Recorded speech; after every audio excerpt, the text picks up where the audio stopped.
Merdeka merupakan kebijakan Menteri Pendidikan dan Kebudayaan yang bertujuan mendorong mahasiswa untuk menguasai berbagai keilmuan yang berguna memasuki dunia kerja.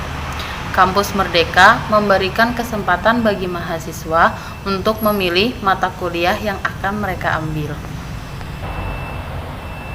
Tujuan dari penerapan kampus Merdeka adalah agar mahasiswa nantinya memiliki kemampuan untuk menguasai beragam ilmu yang berguna di dunia kerja nantinya. Dalam kampus Merdeka itu sendiri terdapat 4 hal yang disampaikan oleh Menteri Nadiem Makarim, diantaranya sebagai berikut. 4 kebijakan kampus Merdeka ala Menteri Nadiem Makarim. Yang pertama, mengubah PTN Satker menjadi sebuah PTN BH. Penerapan kampus yang merdeka adalah pengubahan PTN Satker untuk kemudian menjadi PTN BH. PTN Satker adalah sebuah perguruan tinggi negeri dengan status sebagai satuan kerja, di mana di dalamnya terdapat layanan umum yang tersedia. Perubahan tersebut dilakukan dengan mengubah PTN Satker menjadi PTN BH atau perguruan tinggi negeri dengan kekuatan badan hukum. Yang kedua, adanya penyederhanaan pada akreditasi perguruan tinggi.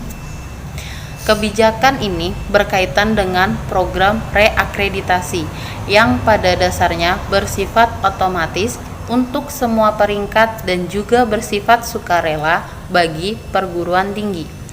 Pada dasarnya, dalam penerapan kampus yang merdeka, kedepannya akreditasi tetap berlaku selama 5 tahun dan bisa diperbaharui secara otomatis. Adanya akreditasi A diberikan kepada setiap perguruan tinggi yang nantinya bisa berhasil mendapatkan akreditasi internasional. Yang ketiga, membuka prodi baru. Kebijakan ini berkaitan dengan otonomi bagi setiap perguruan tinggi, baik perguruan tinggi negeri ataupun perguruan tinggi swasta, untuk membuka atau mendirikan sebuah program studi yang baru. Otonomi pendirian prodi baru nantinya akan diberikan jika sebuah PTN atau PTS telah memiliki akreditasi A maupun B.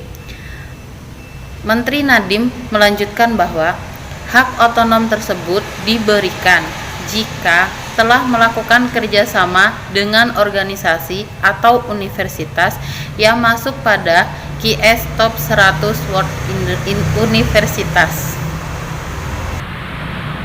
Yang keempat, adanya kegiatan 2 semester di luar kampus.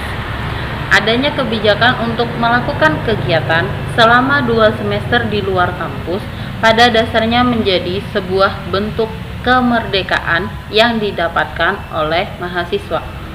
Kegiatan di luar kampus bisa dilakukan dengan berbagai macam hal, mulai magang atau praktik pada suatu organisasi, mengajar pada sebuah sekolah terpencil, yang pada dasarnya juga menjadi salah satu contoh penerapan kegiatan 2 semester di luar kampus. Pandemi COVID-19 hadir di Indonesia, khususnya di wilayah Kalimantan Tengah pada awal bulan Maret tahun 2020. Dari angka kurang 10 teridentifikasi semakin bertambah setelah munculnya klaster rombongan dari sebuah acara di luar Pulau Kalimantan. Keadaan dan situasi baru memaksa untuk membuat penyesuaian baru di lingkungan Kalimantan Tengah, terkhusus Kabupaten Kota Waringin Timur. Hal tersebut tentu saja sangat berdampak pada dunia pendidikan khususnya, di mana sistem pendidikan berubah menjadi daring dan tatap muka via media, tidak langsung. Semakin lamanya pandemi tidak menurunkan angka yang terkonfirmasi sembuh, maka semakin lama proses belajar tatap muka tidak dilakukan. Banyaknya keluhan dan kesulitan yang dihadapi baik tenaga mengajar maupun siswa yang belajar dan juga orang tua yang menjadi perantara kedua. Tak kalah penting paket kuota yang berfungsi seperti udara dalam proses belajar, mengharuskan berpikir untuk kedua kalinya bagaimana akan efektif untuk siswa menerima ilmu dengan seharusnya tidak hanya tugas yang diberikan, disebabkan banyaknya keterbatasan yang ada. Saat seperti itu, ada kabar yang disampaikan oleh seorang teman tentang program mengajar dari rumah yang dipelopori oleh Kemendikbud RI. Menjawab salah satu keluhan yang ada, menumbuhkan kesadaran bahwa kita tetap bisa bergerak dan di dalam keterbatasan. Banyak atau sedikit bukan takaran, asalkan bisa tetap berbagi ilmu yang dimiliki dengan tetap menjaga kesehatan, yang merupakan hal terpenting sebelum melakukan segala aktivitas. Bergabung bersama yang lainnya agar semangat berbagi tak surut di tengah jalan.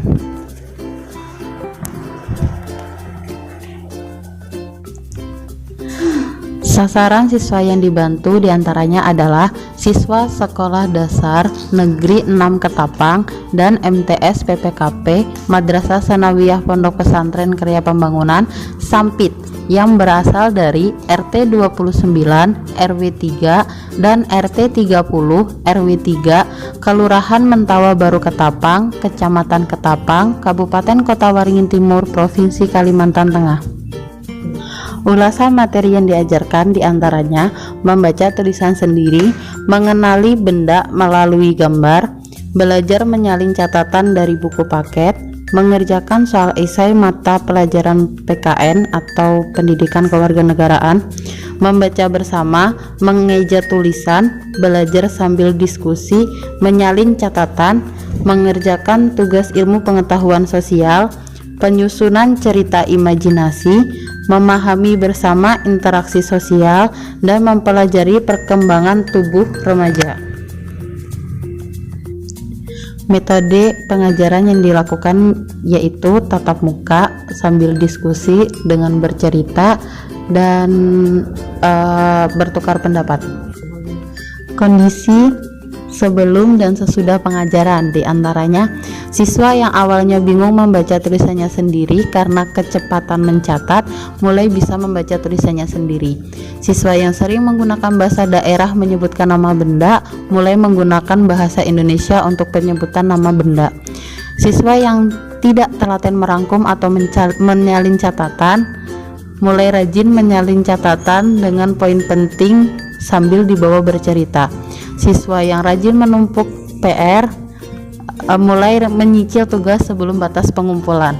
Siswa yang kurang lancar membaca mulai lancar membaca. Siswa yang belajar membaca dari kata yang terpendek mulai mengeja huruf dengan tepat. Siswa yang merasa jenuh belajar menjadi lebih bersemangat. Siswa yang bosan menyalin catatan menjadi lebih rajin karena kebersamaan dalam menyalin catatan ada yang mendiktekan. Siswa yang kurang teliti dalam mengerjakan soal cerita lebih teliti karena diingatkan. Siswa yang kebingungan menyusun kalimat dalam pembuatan cerita imajinasi diberi referensi agar tidak bingung dan menyerah dalam menyusun cerita. Siswa yang cenderung lebih pendiam dalam berinteraksi sosial mulai berani menyampaikan pendapatnya walaupun dalam lingkup terkecil, yaitu 2 orang yang berinteraksi saat belajar. Siswa yang kurang memahami tentang perkembangan tubuh remaja, terutama mengenai emosional, lebih memahami karakter di sekitarnya walaupun tidak terlalu banyak karakter yang dibawa berinteraksi. Dengan adanya program mengajar dari rumah, semoga dapat membantu siswa-siswi yang tidak bisa bertatap muka langsung dengan guru untuk menerima pelajaran, bisa menumbuhkan semangat walaupun tidak bisa berkumpul dengan teman-teman, bisa sedikit meringankan beban orang tua untuk membagi waktunya dengan kesibukan yang lain. Yang paling penting bisa untuk memotivasi teman-teman mahasiswa, yang dimana mahasiswa itu seharusnya pandai membagi waktu, apalagi untuk kegiatan yang sangat bermanfaat. Berbagi ilmu juga termasuk salah satu pengabdian. Terus semakin menjadi motivasi kita bersama bahwa dengan keterbatasan yang ada tidak mengurangi semangat untuk belajar, semangat untuk menuntut ilmu, semangat untuk berbagi, semangat untuk mengabdi, semangat untuk bersama-sama membangun kreativitas, membangun silaturahmi, membangun hubungan antara makhluk sosial, dan semoga siswa-siswi yang masuk ke dalam target atau sasaran dalam program mengajar dari rumah itu bisa memanfaatkan ilmunya, dan harapannya juga teman-temannya semakin bertambah banyak minatnya untuk ikut serta belajar dari rumah, tidak patah semangat, dan bermanfaat untuk kita semua. Tak lupa terima kasih pula untuk Kemendikbud RI yang telah memicu atau memberi motivasi atau ide gagasan yang luar biasa, dimana walaupun kita pandemi kita tetap bisa untuk belajar normal dengan metode mengajar dari rumah. Walaupun tidak langsung banyak siswa yang diajar, setidaknya pelan-pelan lebih memahami karakter siswa-siswi itu sendiri, lebih memahami karakter anak yang belajar, lebih intens dalam berkomunikasi, dan ilmu-ilmu yang didapat dari via Zoom kemarin tuh bisa diterapkan untuk metode belajar selanjutnya yang lebih baik. Terima kasih banyak untuk panitia pelaksana, terima kasih banyak untuk rekan-rekan mengajar dari rumah yang sampai akhir sama-sama kita menyelesaikan tugas yang kita ambil. Tetap semangat dan jangan menyerah, apapun kondisi dan situasinya kita bisa untuk bersama-sama saling bahu-membahu, tolong-menolong, merangkul, dan berbagi apa yang kita miliki seminimal mungkin ilmu, membangun Indonesia untuk lebih maju.